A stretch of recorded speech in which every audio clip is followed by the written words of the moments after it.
Apa yang suka kamu kumpulkan? Ada beberapa orang yang suka mengumpulkan perangko. Ada beberapa orang yang suka ngumpulin mobil mainan.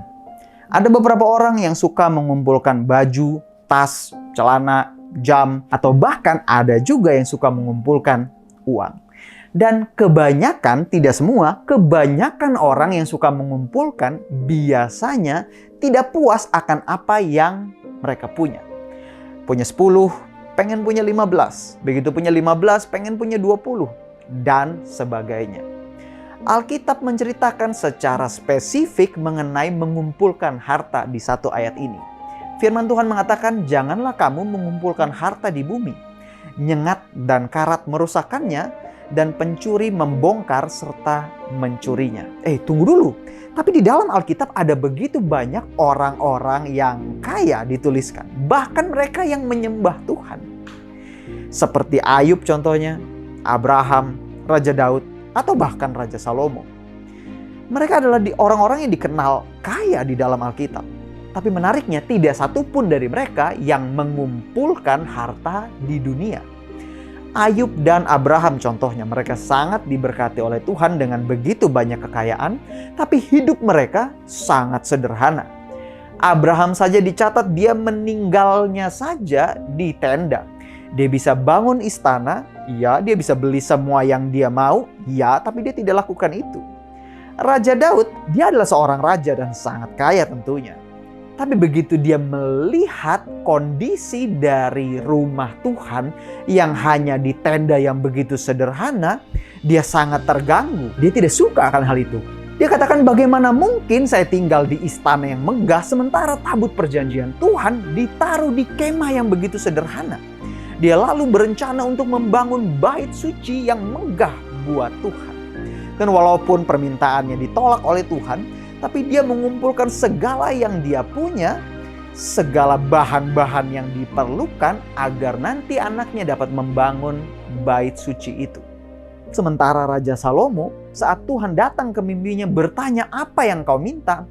Gak satu pun dia minta harta yang lebih banyak. Atau bahkan untuk bisa mengalahkan musuh-musuhnya. Nah, dia meminta hikmat agar dia dapat mengambil pilihan yang tepat di dalam hidup. Gak satu pun dari mereka yang hidup untuk mengumpulkan harta di bumi.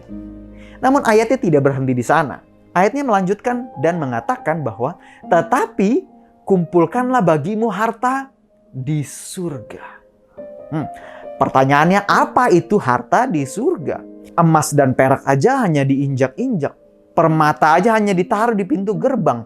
Apa harta di surga yang menyebabkan Bapa rela mengutus anaknya yang tunggal?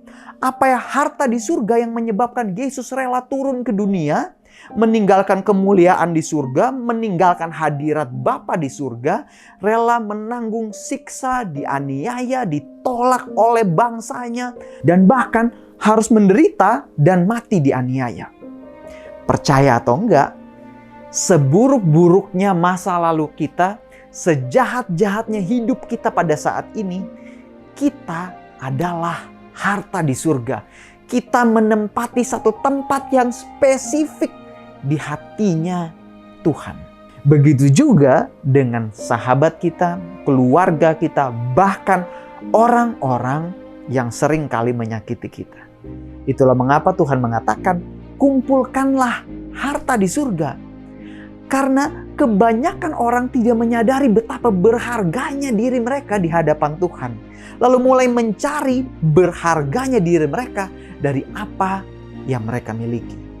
Dan di saat kita hari ini menyadari betapa berharganya kita di hadapan Tuhan, seharusnya itu akan merubah setiap tindakan dan sikap kita.